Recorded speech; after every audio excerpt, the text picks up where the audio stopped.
खाली पलटिए पाना तू ही आवेला नजर हर पेज में बुझला। हाँ हो तू ही जादू जल कौन चलवले बारू हमारा अखियों की निंदिया उड़वले बारू। बोला पढ़े गईलू हा कुछ खैलू हा पढ़े गईलू हा कुछ खैलू हा काहे मनम पढ़ाई में लागे ना। हेलो हेलो सूत गईलू हेलो हेलो सूत गईलू पागल कहीं की।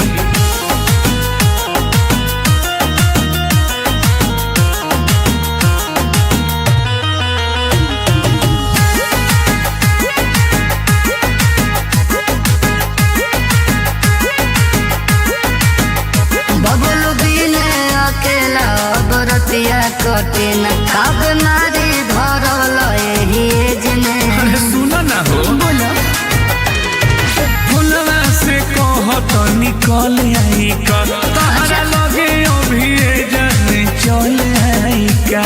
बोला आजा याद आवता फिर सतावता याद आवता फिर सतावता तहरा तो याद हमारा हमें ना। हेलो हेलो का सोना सूत गईला ना सोना हेलो हेलो का सोना सूत गईला ना सोना। आवा सपना में आओ तनी। अच्छा ठीक बा।